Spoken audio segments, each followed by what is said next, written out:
Welcome to Paramanshi coaching classes. RPSC ने, जैसा कि आप सब जानते हैं, आरपीएससी ने एसआई के लिए अपना नोटिफिकेशन जारी कर दिया और 20 दिसंबर उसकी फॉर्म की लास्ट डेट है।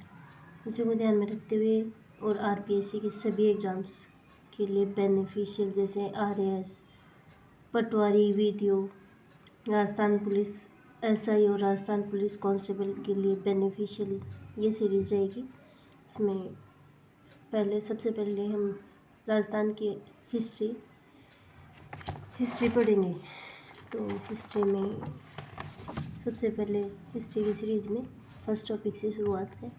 ये मेरे हैंड रिटन नोट्स हैं।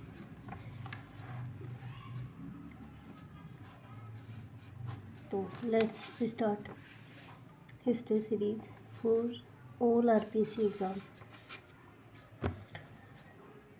कर्नल जेम्स टोड, यह राजपूताना के रियासतों का पॉलिटिकल एजेंट था। इसे राजस्थान के इतिहास का जनक कहा जाता है। गुरु यति ज्ञानचंद्र, इसने सबसे पहले राजस्थान शब्द का प्रयोग किया।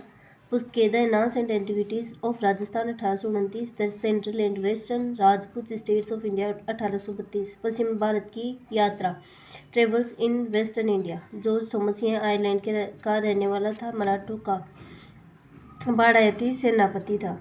इसने उदयपुर, जयपुर, बीकानेर पर आक्रमण किए। 1800 ईस्वी में इसने राजस्थान के लिए राजपूताना शब्द का प्रयोग किया। विलियम फ्रैंकलिन की पुस्तक military memories of mister George Thomas. मध्यकालीन राजस्थान का इतिहास। प्रमुख राजवंश चौहान, परमार, प्रतिहार, गोहिल, सिसोदिया, राठौर, कछवाहा। चौहान राजवंश। चौहानों की उत्पत्ति अग्निवंश से। चंद्रवत राय की पुस्तक पृथ्वीराज रासो के अनुसार ऋषि वशिष्ठ ने आबू पर्वत पर यज्ञ किया था। इस यज्ञ के अग्निकुंड से 4 राजपूत जातियों की उत्पत्ति हुई थी: चौहान, चालुक्य, परमार, प्रतिहार। मुहणों, नैणसी व सूर्यमल मिश्र ने इस सिद्धांत का सहयोग किया। सूर्यवंशी पृथ्वीराज विजय, हमीर महाकाव्य, हमीर रासो जोधराज इसके लेखक थे। हमीर रासो के विग्रहराज चतुर्थ के अजमेर अभिलेख से गौरीशंकरी, राजन ओझा, चंद्रवंशी हांसी अभिलेख, आचार हरियाणा, अंचलेश्वर मंदिर अभिलेख, ब्राह्मण बिजोलिया अभिलेख भीलवाड़ा, चंद्रावती अभिलेख सिरोही, कायम रासो दशरमा बुक है दशरमा की, द अर्ली चौहान डिनेस्टी। विदेशी जेम्स टोड, विलियम कुक, वी स्मिथ। इंद्र के वंशज रायपाल का सिरोही अभिलेख के द्वारा यह पता चलता है कि ये इंद्र के वंशज थे। ये सारी बात किसके लिए हो रही है? चौहान राजवंश के लिए हो रही है। बिजोलिया अभिलेख 1170 ईस्वी। दिगंबर जैन लोलाख ने पार्श्वनाथ मंदिर में यह अभिलेख लगवाया था। रचयिता गुणभद्र, लेखक केशव, उत्कीर्ण किसने किया? गोविंद ने। इस अभिलेखानुसार चौहान वत्स गोत्रीय ब्राह्मण है। वासुदेव ने सांबर झील का निर्माण करवाया। विग्रहराज चतुर्थ ने दिल्ली पर विजय प्राप्त की। यह लेख सोमेश्वर के समय लगवाया गया था। सोमेश्वर ने मंदिर को रेवणा नामक गांव दान में दिया। सोमेश्वर की उपाधि प्रताप लंकेश्वर। इस अभिलेख से राजस्थान के नगरों के प्राचीन नामों के उल्लेख की जानकारी मिलती है। बिजोलिया, विजयावली, उपरमाल, उत्तमाद्री, नागदान, नागहद, सांबर, शाकंभरी, नागौरही, छत्रपुर, नड्डूल, जालोर, जाबालीपुर, भीनमाल, श्रीमाल, दिल्ली, ढिल्लिका, मांडलगढ़, मंडलगढ़। इस अभिलेख से प्रशासनिक विभाजन की जानकारी मिलती है। देश, पत्तनपुर, पल्ली और ग्राम। कायम रासो, लेखक न्यामत खान जानकवी। यह फतेहपुर के कायम खानी नवाब थे। चौहान रियासतें मेनली ये 7 रियासत थी: सांबर, अजमेर, रणथंभौर, नाडोल, जालोर, सिरोही, बूंदी और कोटा। चौहानों की उत्पत्ति स्थल सपादलक्ष मतलब 1.25 लाख। सांबर झील के चारों तरफ का क्षेत्र को सपादलक्ष कहते हैं। 1.25 लाख। चौहानों का प्रथम राजधानी नागौर रही। छत्रपुर इतिहासकार रामकर्ण और सपा के अनुसार चौहान सांबर झील के चारों तरफ के क्षेत्र में रहते थे। वासुदेव राजशेखर की पुस्तक प्रबंध कोश के अनुसार वासुदेव ने 551 ईस्वी में चौहान राज्य की स्थापना की थी। चौहान का संस्थापक गुहक प्रथम। पहले चौहान प्रतिहारों के सामंत थे। प्रतिहार राजा नागभट्ट सेकंड ने गुहक फर्स्ट को वीर की उपाधि दी थी। गुहक प्रथम ने प्रतिहारों की अधीनता मानने से मना कर दिया था। इस प्रकार प्रथम स्वतंत्र चौहान शासक चौहान राजा कौन था? गुहक प्रथम ने प्रतिहारों की अधीनता मानने से मना कर दिया था। इस प्रकार गुहक प्रथम स्वतंत्र चौहान राजा था। चंदनराज की रानी आत्मप्रभा रुद्राणु। आत्मप्रभा पुष्कर झील में 1000 दीपक जलाकर भगवान शिव की पूजा करती थी। यह योगा क्रिया में निपुण महिला थी। वाकपति राज, यह 108 युद्धों का विजेता था। इसके बेटे लक्ष्मण राज ने नाडोल पाली में चौहान राज्य की स्थापना की। विग्रहराज सेकंड, इसने गुजरात के चालुक्य राजा मूलराज फर्स्ट को हराया तथा भरूच में अपनी कुलदेवी आशापुरा माता का मंदिर बनवाया। गोविंद तृतीय, इतिहासकार फरिश्ता के अनुसार गोविंद तृतीय ने गजनी के राजा को मारवाड़ पार नहीं करने दिया। उपाधि वेरी घट। पृथ्वीराज विजय के अनुसार अजयराज, 1113 ईस्वी में इसने अजमेर की स्थापना की तथा यहाँ पर किले का निर्माण करवाया। इसने गर्जन मातांगों को हराया था। इसने पार्श्वनाथ मंदिर में स्वर्ण कलश भेंट किया था। पृथ्वीराज विजय में पृथ्वीराज फर्स्ट ने 700 चालुक्यों को मार डाला जो ब्राह्मणों को लूटने आए थे। अजयराज के बारे में बात, इसने दिगंबरों तथा श्वेतांबरों के बीच शास्त्रार्थ की अध्यक्षता की थी। अपनी रानी सोमल देवी सोमलेखा के नाम पर तांबे व चांदी के सिक्के चलाए थे। इसने अपने बेटे अर्णोराज को राजा बनाया तथा स्वयं सन्यासी बन गया था। अर्णोराज, 1135 ईस्वी में इसने तुर्कों को हराया तथा युद्ध स्थल पर आना सागर झील अजमेर का निर्माण करवाया। पुष्कर में वराह मंदिर का निर्माण करवाया। इसने मालवा के नरवर्मन को हराया। इसने अर्णोराज, इसने मालवा के नरसिंह वर्मन को हराया था। इसने गुजरात के राजा जयसिंह सिद्धराज को हराया और जयसिंह सिद्धराज ने अपनी पुत्री कांचन देवी का विवाह अर्णोराज से किया। यह गुजरात के राजा कुमारपाल चालुक्य राजा से हार गया तथा इसने अपनी पुत्री जाल्हन देवी का विवाह कुमारपाल से कर दिया। इसने खतरगच जैन संप्रदाय को भूमि दान दी। दरबारी विद्वान थे देवबोध और धर्मघोष। इसकी हत्या इसके बेटे जगतदेव ने कर दी थी। अर्णोराज को किसने मारा? अर्णोराज के पिता अजयराज। अजयराज ने अपना राजपाट त्याग दिया और सन्यासी बन गया और अर्णोराज को अपना अगला सक्सेसर मतलब राजा बना दिया। पर अर्णोराज को उसके बेटे जगतदेव ने मार दिया था। अर्णोराज की 2 बीवियाँ, सुधवा और कांचन देवी। सुधवा के 2 पुत्र जगदेव, विग्रहराज चतुर्थ। जगदेव का पुत्र पृथ्वीराज द्वितीय। विग्रहराज चतुर्थ के 2 पुत्र अपारंगे और नागार्जुन। कांचन देवी सोमेश्वर 5 नंबर का राजा है ये यहाँ पे। पृथ्वीराज सोमेश्वर के 2 बेटे पृथ्वीराज थर्ड और हरिराज और 7वां पृथ्वीराज का बेटा गोविंदराज। जगदेव, ये अपने भाई विग्रहराज चतुर्थ के द्वारा हटा दिया गया। विग्रहराज चतुर्थ 1153 से 1163। इतिहासकार दशरथ शर्मा के अनुसार इसका शासन काल अजमेर के चौहानों का स्वर्ण काल था। इसने गुजरात के कुमारपाल चालुक्य को हराया। बिजोलिया अभिलेख के अनुसार इसने दिल्ली पर विजय प्राप्त की थी। दिल्ली में इस समय तोमर वंश का अधिकार था। इसने दिल्ली शिवालिक लेख लिखवाया जो अशोक के टोपरा स्तंभ अभिलेख के नीचे लिखा हुआ है। बिसलपुर नगर की स्थापना की तथा यहाँ शिव मंदिर तथा तालाब का निर्माण करवाया। इसने हरिकेली नामक नाटक लिखा। यह 12वीं के किरातार्जुनियम पर आधारित है। अजमेर में सरस्वती कंठाभरण नामक संस्कृत पाठशाला की स्थापना की। कुतुबुद्दीन ऐबक ने इस पाठशाला को तोड़ दिया तथा इसे एक मस्जिद में बदल दिया। इसे 2.5 दिन का झोपड़ा भी कहा जाता है। इसके पास पीर पंजाब शाह का 2.5 दिन का उर्स मनाया जाता है।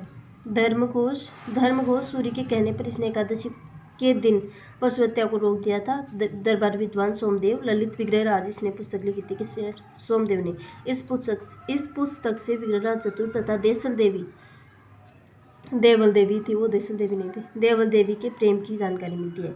इस पुस्तक के अनुसार विग्रहराज चतुर्थ ने गजनी के राजा खुसरो शाह को हराया था। संस्कृत पाठशाला की दीवारों पर हरिकेली तथा ललित विग्रहराज पुस्तकों की पंक्तियां लिखवाई गई थी। उपाधियां बीसल देव। विग्रहराज चतुर्थ की उपाधियां बीसल देव। कवि बंधु किलहोन ने विग्रहराज चतुर्थ की तुलना कालिदास तथा भवभूति से की है। नरपति नाला ने बिसलदेव रासू नामक बुक लिखी जो कि गोडवाड़ी भाषा में लिखी गई है, जो कि पाली से आहो जालोर तक बोली जाती है। अपर गांगे यह विग्रहराज चतुर्थ का पुत्र था। जगतदेव के बेटे पृथ्वीराज द्वितीय ने इसे हटा दिया। पृथ्वीराज द्वितीय 1167 ईस्वी में हांसी अभिलेख के अनुसार इसने हांसी में महल का निर्माण करवाया तथा यहाँ अपने मामा गुहिल किल्हण की नियुक्ति की। 1168 ईस्वी में रूठी रानी मंदिर में धोड़ अभिलेख 1168 ईस्वी के रूठी रानी मंदिर के धोड़ अभिलेख के अनुसार पृथ्वीराज द्वितीय ने अपने बाहुबल से राज्य प्राप्त किया था तथा इस अभिलेख में उसकी रानी का नाम सुहाव देवी है। मेनाल भीलवाड़ा में सुहेश्वर मंदिर का निर्माण करवाया। सोमेश्वर इसका बचपन गुजरात में बीता। इसने कोंकण के राजा मल्लिकार्जुन को हराया था। मल्लिकार्जुन गुजरात के चालुक्य राजा कुमार पाल का शत्रु था। इसकी रानी कपूरी देवी यह चंदेल के राजा अचलराज कलचुरी की पुत्री थी। इसने अजमेर में स्वयं तथा अपने पिता अर्णोराज की मूर्तियां लगवाई। इसने अजमेर में वैद्यनाथ मंदिर का निर्माण करवाया। पृथ्वीराज तृतीय 1177 से 1192। पिता सोमेश्वर, माता कपूरी देवी। यह 11 वर्ष की उम्र में राजा बना था। कौन बना था 11 वर्ष की आयु में? राजा पृथ्वीराज तृतीय 1177 से 1192। 1177 11 याद रख लो। पृथ्वीराज तृतीय का 1 घटा दो 11 वर्ष। 1177 11 वर्ष की आयु में पृथ्वीराज तृतीय राजा बना था। इसकी संरक्षिका थी कपूरी देवी। कपूरी देवी ये माता थी। माता इसकी संरक्षिका थी। प्रमुख मंत्री कैमास, भुवनबन, स्कंद, वामन, सोढ़। अपने चचेरे भाइयों नागार्जुन तथा अपारंगे के विद्रोह को दबाया। इसने नागार्जुन ने गुरुग्राम को अपना केंद्र बना रखा था। 1182 ईस्वी में मथुरा, अलवर, भरतपुर क्षेत्र में भयानक जनजाति के विद्रोह को दबाया। यह जानकारी जिनपति सूरी की पुस्तकों से मिलती है। महोबा तुमुल का युद्ध 1182 पृथ्वीराज तृतीय और परमर्दी देव चंदेल महोबा के बीच में ये युद्ध हुआ था। युद्ध का कारण परमर्दी देव चंदेल ने पृथ्वीराज तृतीय के घायल सैनिकों की हत्या करवा दी थी। पृथ्वीराज तृतीय युद्ध में जीत गया तथा पंजुन राम को महोबा का प्रशासक बनाया। परमर्दी देव चंदेल के सेनापति थे आला और उदल। नागौर का युद्ध 1184 ईस्वी। पृथ्वीराज तृतीय वेश भीम सेकंड चालुक्य गुजरात। कारण चौहानों तथा चालुक्यों में लंबे समय से दुश्मनी चली आ रही थी। दोनों अपने साम्राज्य का विस्तार करना चाहते थे। दोनों अबों की परमार राजकुमारी इच्छनी देवी से विवाह करना चाहते थे, लेकिन पृथ्वीराज तृतीय ने उससे शादी कर ली थी।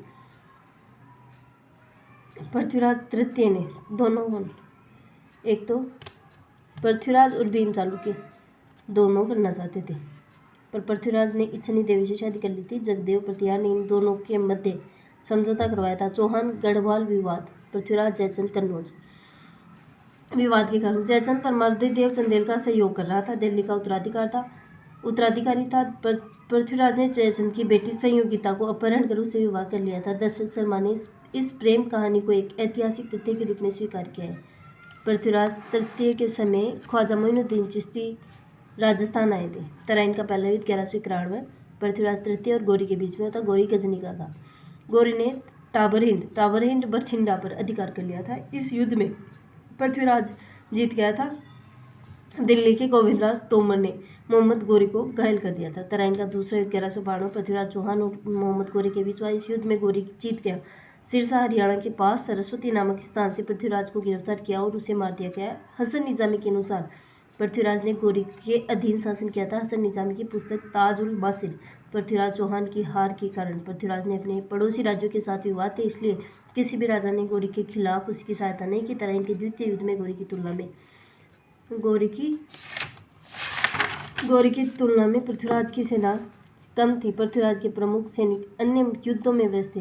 तराइन के प्रथम युद्ध के बाद पृथ्वीराज ने गौरी को युद्ध की तैयारी के लिए पर्याप्त समय दिया था। गौरी एक अच्छा सेनापति था तथा उसने अपने कूटनीति से पृथ्वीराज को हरा दिया था। तुर्कों ने घोड़ों का यूज किया जबकि राजपूतों ने हाथियों का यूज किया था। तुर्कों ने राजपूतों की अपेक्षा हल्के हथियारों का प्रयोग किया था।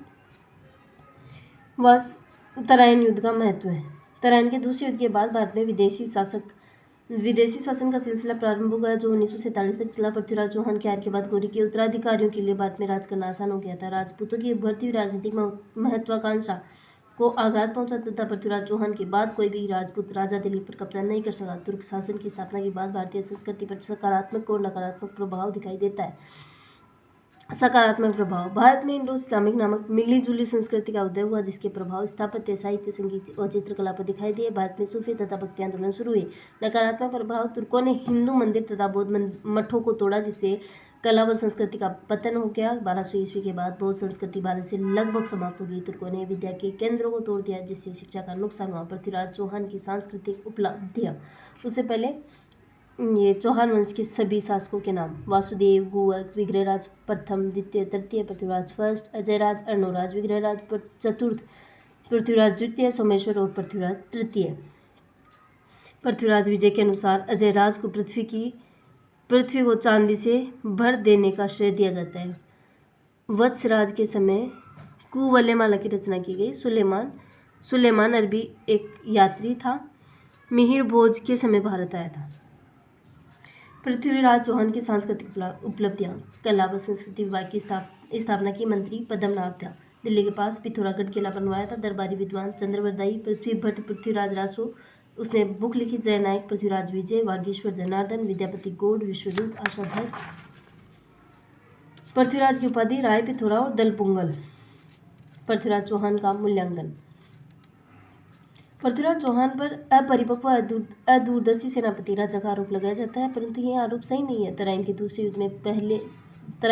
युद्ध से पहले उसने किसी भी युद्ध में हार का सामना नहीं किया, अतः उसे अपरिपक्व सेनापति नहीं कहा जा सकता। दुश्मन की भागती हुई सेना पर आक्रमण न करना तथा माफी मांगने पर दुश्मन को छोड़ देना उस समय की भारतीय संस्कृति के आदर्श थे तथा पृथ्वीराज भी उन्हीं आदर्शों का पालन कर रहा था। हालांकि उसकी हार ने भारत की गुलामी का मार्ग प्रशस्त कर दिया था, लेकिन फिर भी मध्यकालीन भारतीय इतिहास में उसके महत्व को नजरअंदाज नहीं किया जा सकता। गोविंदराज यह पृथ्वीराज तृतीय का पुत्र था। इसने तुर्कों की अधीनता स्वीकार कर ली तथा अजमेर का राजा बन गया, अतः इसके चाचा हरिराज ने इसे हटा दिया था। इसने अपने सेनापति चतरराज को दिल्ली पर आक्रमण के लिए भेजा, लेकिन चतरराज हार गया। कुतुबुद्दीन ऐबक ने अजमेर पर आक्रमण किया तथा हरिराज को हराया, तथा हरिराज ने आत्महत्या कर ली।